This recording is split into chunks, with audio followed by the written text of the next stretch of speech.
ನಾನು ನಗರ ಶ್ರೀಧರ್ ಶೆಟ್ ಅಂತ. ಈಗಾಗಲೇ ಉತ್ತರ ಕನ್ನಡ ಜಿಲ್ಲೆಯ ಕುಮಟಾ ತಾಲೂಕಿನಿಂದ ಈಗಾಗಲೇ ನಮ್ಮ ಪಯಣ ಧಾರವಾಡ ಭಾಗದತ್ತ ಸಾಗ್ತಾ ಇದೆ.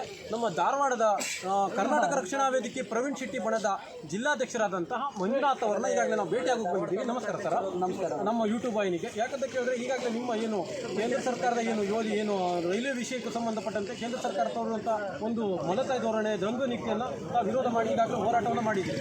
ಆ ಹೋರಾಟ ಯಾವ ರೀತಿ ಮುಂದಿನ ದಿನಗಳಲ್ಲಿ ಯಾವ ರೀತಿ ಅವರು ಬೇಡಿಕೆ ಈಡೇರಿಸಿದ ಮುಂದಿನ ಯಾವ ರೀತಿ? ಆಮೇಲೆ ಕರ್ನಾಟಕದಲ್ಲಿ ಕನ್ನಡಿಗನೇ ಸಾರ್ವಭೌಮ, ಕನ್ನಡದಲ್ಲಿ ಎಕ್ಸಾಮ್ ಬರೆಯಕ್ಕೆ ಬಂದರೆ ಶಾಂತಿ, ಇಲ್ದಿದ್ರೆ ದೊಡ್ಡ ಮಟ್ಟಿಗೆ ಕ್ರಾಂತಿ ಆಗ್ತೈತೆ ಅನ್ನುವಂಥದ್ದು ಹೋರಾಟದ ನಮ್ಮ ಮೊದಲನೇ ಹೆಜ್ಜೆ.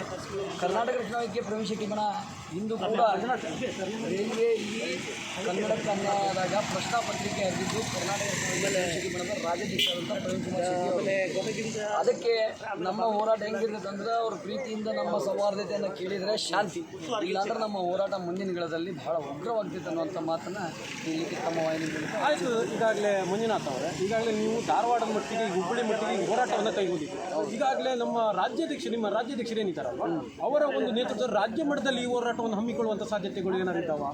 ಕರ್ನಾಟಕದಲ್ಲಿ ಕನ್ನಡಿಗ ಸಾರ್ವಭೌಮ ಅನ್ನುವಂಥ ವಿಚಾರಕ್ಕೆ ಪ್ರವೀಣ್ ಶೆಟ್ಟಿ ಯಾವತ್ತೂ ಜೊತೆಯಿದ್ದಾರೆ.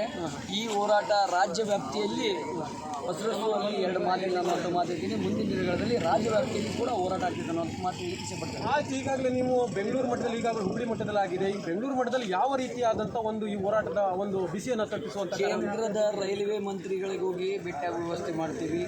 ಕೇಳಿಲ್ಲ ಅಂದರೆ ಅವ್ರ ಮನೆಗಳಿಗೆ ಅವ್ರ ಆಫೀಸ್ಗಳಿಗೆ ಮುಖ್ಯ ಆಗುವಂಥ ವ್ಯವಸ್ಥೆ ಮಾಡ್ತೀವಿ. ಯಾಕಂದರೆ ಇದು ಈ ವಿಷಯಕ್ಕೆ ಸಂಬಂಧಪಟ್ಟಂತೆ ಹೋರಾಟದಲ್ಲಿ ಯಾವುದೇ ರೀತಿಯಾದಂಥ ಅಹಿತಕರ ಘಟನೆಗಳು ಸಂಭವಿಸಿದರೆ ಅದಕ್ಕೆ ಯಾರಕ್ಕೆ ನೇರ ಹೊಣೆಯನ್ನು ಮಾಡ್ತೀವಿ? ರೈಲ್ವೆ ಇಲಾಖೆ ಹಾಗೂ ಕೇಂದ್ರ ಸರ್ಕಾರ ನೇರ ಹೊಣೆ ಮತ್ತೆ ಕಡಕೊಂಡವಾಸಿ ನೇರ ಹೊಣೆ ಅಂತ ಈಗಾಗಲೇ ಅಭಿನಂದನೆಗಳು. ಈಗಾಗಲೇ ಮಂಜುನಾಥ್ ನಾಯ್ಕ ಅವರು ತಮ್ಮ ಮನದಾಳದ ಅಂತರಾಳದ ಮಾತನ್ನು ಹೇಳಿ ಈಗಾಗಲೇ ಈ ಹೋರಾಟಕ್ಕೆ ಯಾವುದೇ ರೀತಿ ಅಹಿತಕರ ಘಟನೆಗಳು ಸಂಭವಿಸಿದರೆ ಅದಕ್ಕೆ ನೇರ ಹೊಣೆ ಕೇಂದ್ರ ಸರ್ಕಾರನೇ ಹೊರಬೇಕಾಗ್ತದೆ ಅನ್ನುವಂಥ ಗಡಗಂಟ ಘೋಷವಾಗಿ ಈಗಾಗಲೇ ನಮ್ಮ ಯೂಟ್ಯೂಬ್ ವಾಹಿನಿಗೆ ನೀಡಿದ್ದಾರೆ.